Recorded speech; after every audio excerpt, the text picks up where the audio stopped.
Donc, je ne sais pas par quoi on va commencer. C'est le plus difficile le commencement. Bon, alors moi j'allais rebondir sur, puisque en fait on va faire ça un petit peu comme sur le modèle d'une foire aux questions. Vous allez nous poser quelques questions si vous voulez. Et Didier nous avait déjà envoyé une première liste de questions. Et parmi les questions qu'il nous avait envoyées pour y réfléchir avant cet après-midi, il y a une question à laquelle Gaël vient d'entrouvrir la porte, c'est la question de la tutelle. Puisqu'elle citait le cas d'un appelant qui se demandait comment mettre sa mère témoin de Jéhovah sous tutelle. Et donc Gaël a fort bien répondu qu'en effet, il ne suffit pas d'être témoin de Jéhovah pour... le fait d'être témoin de Jéhovah n'est pas en soi un facteur de mise sous tutelle. Mais donc, qu'est-ce que c'est une tutelle? À quoi ça sert? Comment ça marche? Alors, je peux vous en dire quelques mots puisque je suis expert auprès des juges des tutelles. Donc, la loi prévoit, alors je ne sais pas quel est le code de l'art. Peu importe, c'est le code civil. Il change tout le temps. Ça a changé. Voilà, il y a eu une réforme, mais voilà. Il fut un temps où ils étaient longtemps les mêmes. Oui. Là, ils changent très souvent. Voilà. Ça ne sert à rien de les apprendre. Ça doit être l'article 413, je crois, oui. du code civil, oui. qui prévoit qu'une personne qui présente une altération de ses facultés et pouvant mettre en danger ses capacités doit être protégée. Donc elle doit, c'est d'ailleurs une des possibilités de dérogation au secret médical, elle doit être signalée par son médecin, si tant est qu'il le repère, hein, mais le médecin doit, dans ces cas-là, faire un signalement. Il peut. Après, c'est une question d'appréciation. Faire un signalement pour que cette personne puisse faire l'objet d'une éventuelle mesure de protection. Alors, il fait un signalement au procureur, au bureau civil du parquet, qui nomme un expert, psychiatre en général, mais pas forcément. Et cet expert examine la personne et évalue son degré ses capacités cognitives, en gros, dans la plupart des cas. La famille peut aussi faire un signalement, ou ça peut être toute personne de l'entourage, ou un travailleur social, une assistante sociale. Voilà. Alors, dans le cas d'un membre d'une secte, en effet, quand une famille appelle en disant ma mère est témoin de Jéhovah, il faut la mettre sous tutelle parce que... comment répondre à ça au niveau juridique? Oui, c'est-à-dire que c'est pas le fait d'être témoin de Jéhovah, comme tu viens d'indiquer, qui va justifier la mise sous tutelle. C'est le fait que cette personne puisse avoir des comportements dangereux pour des membres de sa famille ou pour elle-même. Parce que il y a la tutelle, la curatelle renforcée, il y a plusieurs degrés. Il y a la sauvegarde de justice, il y a même l'habitation familiale, mais ça c'est plus souple. C'est pour protéger les personnes majeures ou mineures, pour leur permettre de vivre normalement, mais dans le respect de leurs droits fondamentaux et des libertés fondamentales. C'est-à-dire qu'on ne peut pas, c'est pas parce que quelqu'un dans la famille veut mettre sa mère sous tutelle qu'on va le suivre nécessairement. La mise sous tutelle ne se justifie que si la personne a besoin d'une assistance, c'est la curatelle, ou même que quelqu'un agisse en ses lieux et places parce qu'elle serait incapable d'agir. Encore que, il y a des cas où exceptionnellement, même une personne qui serait totalement, aurait perdu tous ses sens, et qui serait un sale d'esprit, comme on dit, même dans ces cas-là, ils subissent des droits personnels qui ne peuvent pas être supprimés. Alors, par exemple, le droit de déclarer la naissance d'un enfant, le droit de reconnaître un enfant, le droit d'être adopté ou d'adopter, la personne va l'exercer, même s'il est sous tutelle, elle doit l'exercer seule et son tuteur ne peut pas intervenir. Mais c'est pour dire que c'est des cas très exceptionnels. Le plus souvent, on met les gens sous tutelle, sous protection en quelque sorte, lorsqu'ils ne peuvent plus gérer leurs affaires, lorsqu'ils ne peuvent plus assumer les actes de la vie courante, lorsqu'ils ont besoin que quelqu'un agisse en leur lieu et place.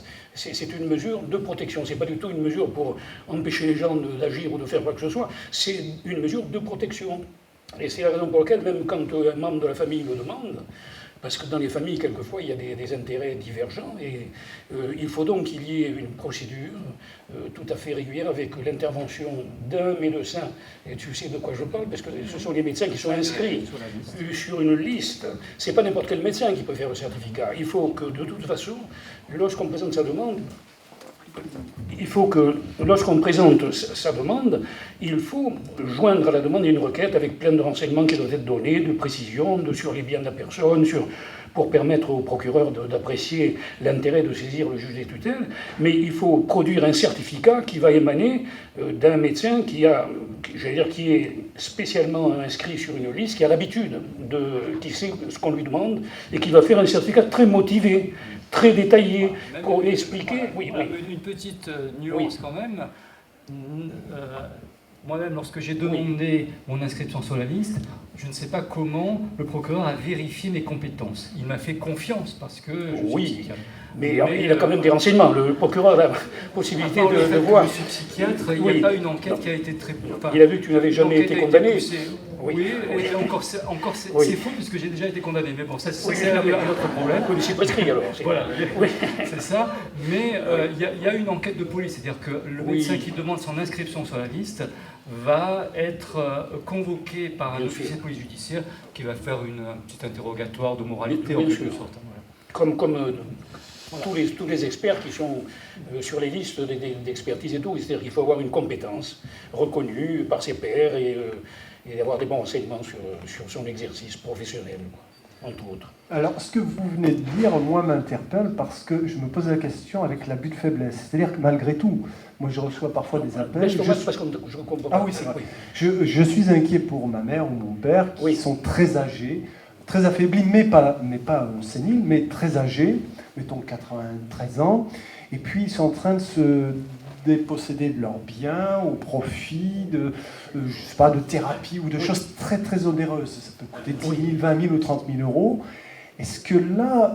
Oui, alors mais il y a plusieurs cas. Il y a le cas de l'altération des facultés mentales, mais il y a aussi des handicaps physiques ou des infirmités qui font que quelqu'un peut avoir toute sa jugeote, si je puis dire, et en même temps ne pas pouvoir se déplacer, il ne peut pas accomplir certains actes. Donc quand je parle de protection, elle doit se faire à tous les niveaux. Et il faut justement protéger quelqu'un qui n'aurait pas la possibilité de communiquer avec sa famille, qui serait enfermé, qui serait sous l'emprise de personnes qui graviteraient autour de lui et tout. Et à ce moment-là, le parquet s'intéresse à cette question et on va considérer qu'il faut quand même que l'autorité publique puisse surveiller, contrôler, jeter un œil, surtout si la famille l'alerte. Mais c'est vrai qu'il y a un pouvoir d'appréciation du médecin expert. Oui. Parce que j'étais confronté parfois à des cas un peu difficiles, et la psychiatrie n'est pas une science exacte. Je suis certain que dans certains cas, j'ai pris une décision différente de celle qu'aurait prise un autre collègue expert. Des histoires d'abus de faiblesse, effectivement, enfin, moi, en général, je pourrais me juger comme un expert plutôt extensif. Enfin, je veux dire que j'ai tendance à conclure à la nécessité d'une mesure de protection pour une personne âgée qui se fait abuser par sa femme de ménage. Voilà, de manière assez large, même si j'ai pas de preuve de ça, mais bon, il y a des suspicions de l'entourage, tout ça. Et alors, il y a des cas un peu plus difficiles lorsque, par exemple, une personne âgée, et je dois justement aller rencontrer la semaine prochaine une personne qu'on m'a signalée dans ce cas, une personne âgée qui donne de l'argent à une amie plus jeune, mais des grosses sommes d'argent. Alors, est-ce que c'est déraisonnable? Est-ce que c'est une altération du discernement? Ou est-ce que c'est, je sais pas, la liberté de la personne de confier son patrimoine à une maîtresse, une amante, voilà, contre l'avis des enfants qui voient leur patrimoine dilapidé? Des situations un peu difficiles. Oui. Là, il y a une jurisprudence. Dans ces cas-là, il faut voir ce qui est normal et ce qui ne l'est pas. Mais est-ce que l'amour est toujours déraisonnable? Oui, non. Il y a des situations où alors, on a considéré que la volonté de la part d'une personne âgée de déshériter totalement un de ses héritiers alors qu'il n'y aurait aucune raison qu'il le fasse parce qu'il y a eu toujours une vie commune, il y a toujours des rapports, et à un moment donné cette volonté serait la preuve quand même d'un trouble mental, parce qu'il y a des choses qui ne sont pas, j'allais dire depuis l'Antiquité, on ne déshérite pas normalement ses enfants, et au profit d'une maîtresse de la dernière heure. Hein. C'est quand même, c'est amoral et c'est difficilement supportable, et ça dénote de la part de celui qui se livre à ce genre de comportement d'un dérèglement quand même, puisqu'il manque à ses devoirs les plus élémentaires. Et donc il est certain qu'à ce moment-là, il faut quand même une mesure de protection, parce qu'il n'est pas normal non plus qu'une personne mal intentionnée vienne, disons, capter un héritage, et la société doit quand même protéger aussi bien la personne d'agissement qu'elle ne devrait pas consentir que ses héritiers. On peut rassurer le public quand même en disant que les décisions des juges des tutelles peuvent être attaquées ou mises en cause. La personne a un droit de recours. Et puis elles sont reprises constamment. Régulièrement, des contre-expertises. Donc moi je dois parfois examiner des personnes qui ont été examinées 6 mois avant par un expert parce que la personne n'est pas contente de la décision. Et puis avec des faits nouveaux aussi, des fois il y a des faits nouveaux. Et donc il y a des recours, et puis on réexamine les situations régulièrement. La mesure est ordonnée pour une période déterminée, et on revient devant le juge à un autre moment pour voir comment la situation évolue. En général, elle n'évolue jamais dans le bon sens, parce qu'avec l'âge, il est rare que les choses s'arrangent. Oui. Alors, j'aimerais assez quand même qu'on me précise, parce que très souvent, je suis questionné à ce sujet-là, puisqu'en dernier recours, on se dit, voilà, je vais considérer que mon père, ma mère, ma sœur, etc., qui sont entre les mains d'un gourou ou d'une secte, sont victimes d'un abus de faiblesse, et on va faire marcher la fameuse loi à bout Picard. Alors, comment on fait pour la constituer, cette loi, pour qu'elle puisse passer? On ne débarque pas comme ça au tribunal avec des préjugés. Alors déjà, à ma connaissance, mais je laisserai M. Kalfaoui ou Mme Radouane me corriger si je dis une bêtise, la loi Boupika a été très rarement appliquée en France. Je ne sais pas combien de personnes ont été mises en examen à ce titre. À ma connaissance, il y a eu une condamnation, Arnaud Lucie, le gourou de Néophar. Je ne sais pas s'il y en a eu d'autres depuis, mais ça doit se compter, à mon avis, sur les doigts d'une main. En tous les cas, dans le cas du gourou Néophar, ce qui a pu permettre sa condamnation, c'est une expertise psychiatrique très détaillée, donc j'ai oublié son nom, Portier, je crois, un professeur de psychiatrie qui avait été nommé comme expert dans ce dossier, qui a fait non seulement un examen clinique du mis en cause, le gourou, et des victimes, mais qui s'est aussi documenté sur la doctrine prônée par ce gourou. Voilà, donc une expertise très très approfondie qui a permis sa condamnation. Donc la condamnation, elle est venue parce que le tribunal a pu prouver que les victimes étaient en état de sujétion psychologique et que, voilà. Oui. Et ça, c'est grâce à l'expertise psychiatrique. Là, je dois apporter une précision, parce que Didier se souvient fort bien lorsque cette loi sur les manipulations, on l'appelait le projet de loi sur les manipulations mentales. À l'époque, c'était un terme très impropre qui avait fait que la loi était rejetée par, disons, la majorité des députés de droite, de gauche, et par les églises, toutes les églises, pas seulement les sectes, mais les églises qui avaient peur que l'on crée un délit d'opinion. Or, disons, rappelle-toi, à l'époque j'avais été sollicité par Mme Picard et j'avais été auditionné par la commission des lois j'avais eu une audition où j'étais sorti avec une très bonne impression. Je m'étais dit que les députés étaient des gens sérieux, contrairement à l'opinion que quelquefois en a le public. Hein, et il avait été ajouté à cette loi qui ne passait pas une phrase qui était la suivante. Alors, on parle d'abord ça a été un complément à l'article sur l'abus de faiblesse. C'est un paragraphe. On avait ajouté au cas classique d'abus de faiblesse, c'est-à-dire quand on sait que quelqu'un est malade et qu'on en profite et qu'on en abuse, et on avait dit soit d'une personne en état de sujétion psychologique ou physique, résultant de l'exercice de pression grave ou réitérée ou de techniques propres à altérer son jugement. C'est-à-dire ce qui est puni. Ça n'est pas qu'une église ou qu'un parti ou que émettent, j'allais dire, un message, un bon message. Chacun a le droit d'essayer de convertir son prochain, à la condition de ne pas altérer son jugement par des techniques. Et Dieu sait que s'il y a des techniques qui sont propres à altérer le jugement, même que nous ne connaissons pas, mais que les escrocs connaissent, et que les gourous connaissent. Et je veux dire, ce qui est interdit, ce n'est pas le bon message, et c'est pourquoi les églises ont été rassurées. Disons, parce qu'officiellement, elles ne passent pas de mauvais messages, elles n'usent pas de techniques répétées, de nature à altérer le jugement, bon, parce que les gens adhèrent ou n'adhèrent pas librement. Et ils peuvent en plus non seulement adhérer librement, mais après ils peuvent aussi ne plus adhérer. C'est aussi une liberté qui leur est permise dans les églises traditionnelles, qui ne l'est pas dans les sectes, parce qu'une fois qu'on y rentre, il est difficile après d'en sortir. Ça, c'est aussi un élément. Mais ce qui est puni, c'est l'altération du jugement de son prochain. On a le droit d'essayer de le convaincre, on a le droit d'essayer de le séduire, mais on n'a pas le droit d'altérer son jugement.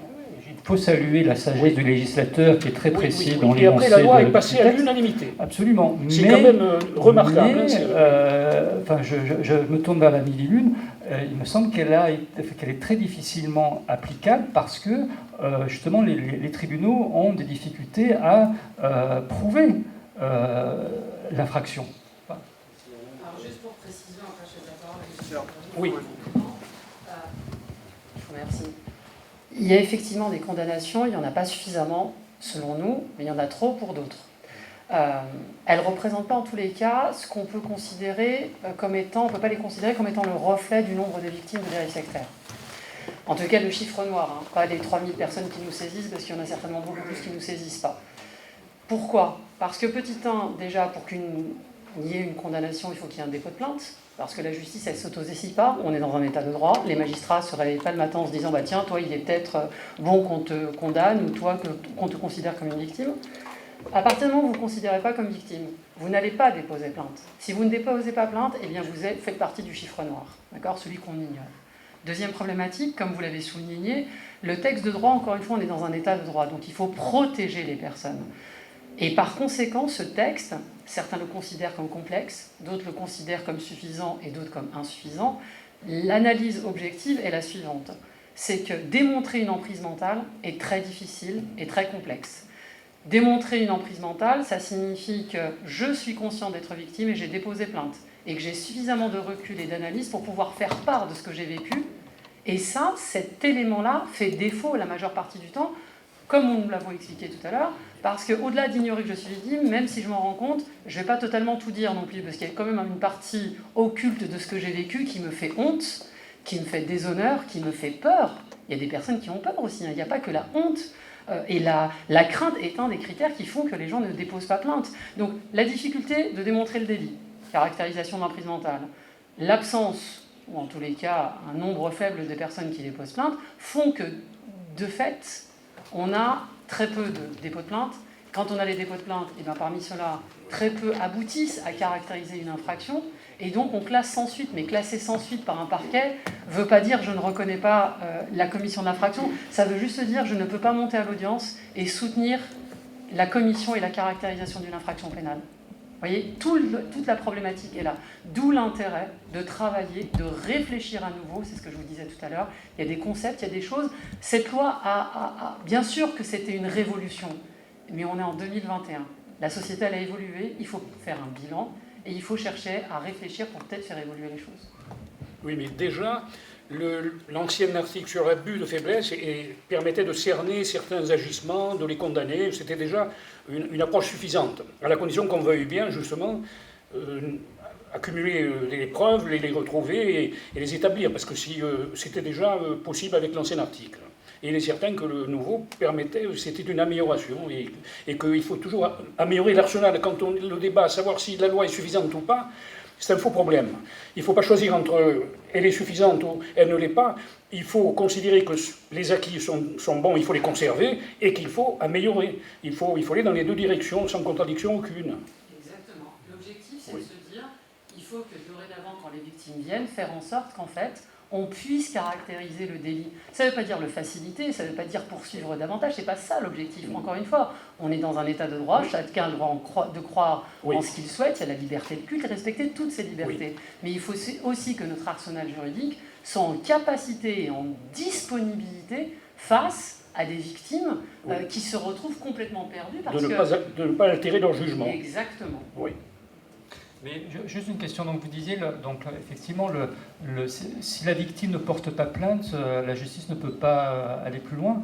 Est-ce que dans certains cas, le procureur ne peut pas s'autosaisir s'il y a un signalement éventuellement d'une famille?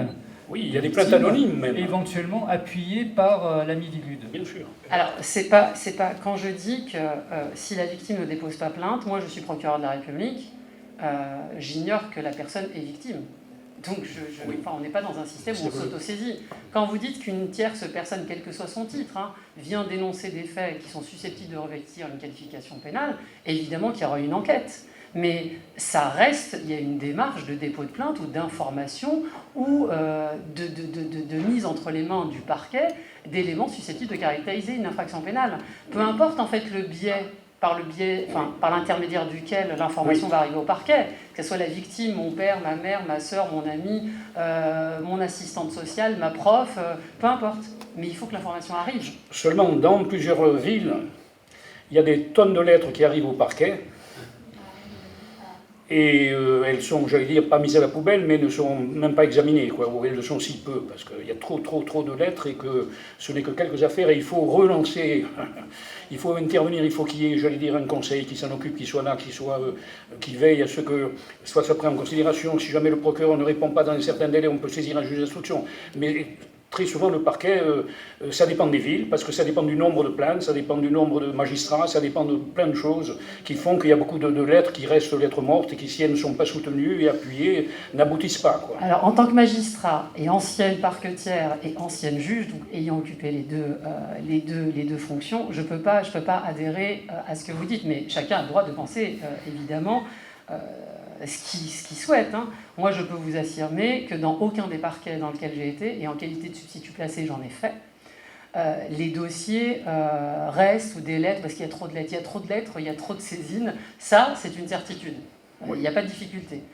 Parce qu'il n'y a pas suffisamment peut-être de magistrats. Mais ça, c'est une autre question. Mais j'ai rarement vu des dossiers aller à la poubelle. Non, mais je n'ai pas dit qu'ils allaient à la poubelle. Mais intervenir, l'intervention d'un... Ils restent dans des boîtes, quoi. Non, ça s'appelle une faute professionnelle, ça. Donc j'ai rarement vu, en tous les cas, des boîtes rester avec des saisines. Que le citoyen se sente lésé, qu'il a l'impression qu'on ne répond pas à ses demandes, c'est autre chose. Mais que des magistrats laissent des saisines dans des boîtes, et ce n'est pas une réponse de corporatisme. C'est du principe de réalité, parce que je vous dis, ça s'appelle une faute. Le public ne sait pas que mais le magistrat va examiner comprendre. Voilà, c'est exactement ça. Mais il n'y a pas de carton qui reste dans une juridiction. On a beaucoup de saisines, il y a beaucoup de travail, il y a beaucoup de classements sans suite. Les classements sans suite, encore une fois, ne veulent pas dire que le parquet considère que la personne qui a saisi n'est pas victime. Ça veut juste dire que nous ne disposons pas des éléments suffisants pour caractériser une infraction pénale et la renvoyer. On est dans un état de droit. Ça se fait dans des pays où le droit n'est qu'un fantasme. Le droit est fait pour nous protéger. Alors, dans le cas de conversion, surtout de mineurs, et dans le cas de radicalisation, tout simplement, et ma question allait de portée juridique, est-ce que les parents, ou bien même l'association, quand elle sait que tel converti est passé par telle mosquée, et nous en avons, elle peut poser le problème en justice? Je ne sais pas, la question s'adresse au psychiatre ou à l'avocat? À l'avocat. Oui. Bon, mais comme on le disait tout à l'heure, il faut caractériser des faits qui tombent sous le coup de la loi pénale. C'est pas parce que quelqu'un a adhéré à une religion qu'il soit mineur, ou il y a beaucoup de mineurs qui vont à la messe et qui vont, je veux dire, ça n'est pas du tout quelque chose qui inquiète nos concitoyens. Je veux dire, ça dépend. comment il réagit, ce qu'il fait, ce qu'il dit dans son entourage, comment il se comporte auprès de ses camarades.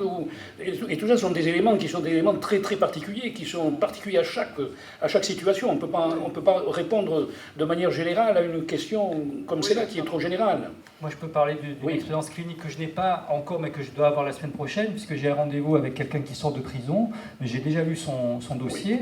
Donc, c'est sa mère qui avait appelé la police en 2014 parce que son fils, alors âgé de 20 ans, lui avait téléphoné de Syrie. Et c'est un jeune homme qui est parti faire le djihad, qui a été comme ça repéré par la famille, qui l'a signalé à la police, est remonté à la DGSI, et ensuite il a été interpellé à la frontière, et il a été condamné à 7 ans de prison. Donc là, il sort de prison, et il a maintenant une injonction de soins, parce qu'il se trouve que, outre ses problèmes de radicalisation, il a aussi des problèmes psychiatriques. Ce qui est assez rare d'ailleurs. Hein. La majorité des personnes radicalisées n'ont pas de troubles psychiatriques. Mais lui, il se trouve qu'il en a aussi. On va laisser la parole à Gaël et ensuite au professeur Lecoq. Ouais, hyper rapidement, est-ce que ce serait possible d'évoquer la question de la protection des mineurs? Parce que je pense que c'est vraiment essentiel actuellement, ça a toujours été, mais en lien avec les questions des mouvements sectaires, même des pseudothérapeutes. Je pense aux questions de maltraitance, de défaut de soins. Je pense aussi aux droits des grands-parents. Ça peut peut-être intéresser des personnes qui nous écoutent. En 3 minutes, on ne pourra pas... Non. Mais il faut essayer. J'ai pas bien entendu. Oui, la question de la protection des enfants. Oui. Bon, un cas relativement simple et complexe, c'est le cas d'un enfant dans une famille dont l'un des parents est membre d'une secte et l'autre parent n'est pas membre de la secte. Quand les deux parents sont membres de la secte, c'est différent. C'est difficile. Mais bon, voilà. Mais quand il y a un conflit entre les parents qui va aller devant un tribunal pour un divorce, en général c'est ça, hein, ou pour une guerre, voilà. Donc là, en effet, le juge des affaires familiales va devoir se positionner sur la question du droit de garde, du droit de visite. Il va demander une enquête sociale, éventuellement une expertise psychologique ou psychiatrique pour connaître le retentissement sur l'enfant, enfin le retentissement sur le développement psychosocial de l'enfant, de cette adhésion à un mouvement sectaire. Oui, parce que ce qui préoccupe, et c'est la seule chose qui préoccupe le juge de la famille, ça n'est pas d'avantager tel ou tel, l'homme ou le mari ou l'épouse, c'est de veiller à l'intérêt supérieur de l'enfant. C'est l'intérêt supérieur de l'enfant qui commande. Et souvent, il faut justement démêler le vrai du faux dans tout ce qui est dit, parce que des fois, il y a des règlements de compte conjugaux aussi qui font que... Et les enfants, dans une procédure de divorce, parenthèse, les enfants ne peuvent pas témoigner. C'est exclu. On n'admet pas que des enfants puissent être... Pour ne pas mêler les enfants au conflit de leurs parents. Et il est interdit de recevoir le témoignage d'un enfant dans une procédure de divorce. Mais il est certain qu'après, il y a des mesures qui sont des mesures d'enquête sociale, et c'est tout souvent toute la discussion qui a lieu devant le juge et qui n'est pas simple. Et les juges, j'allais dire, quelquefois ont des difficultés à savoir qui a raison ou pas. Alors il y a des solutions qui sont des solutions provisoires en attendant d'observation, et on est attentif à des changements qui surviendraient. C'est-à-dire qu'un juge peut décider un jour que le droit de garde, enfin on n'aime pas trop changer les choses, mais on est quand même attentif à des changements qui surviendraient et qui seraient de nature à modifier l'appréciation que le juge a eue du dossier. Voilà, et juste une phrase, le juge a la possibilité aussi de prononcer une AEMO, une assistance éducative en milieu ouvert, mais sur les 5 à 10 000 enfants vivant dans un contexte de secte en France, il y a à peu près une centaine d'enfants qui bénéficient d'une mesure d'AEMO. Voilà.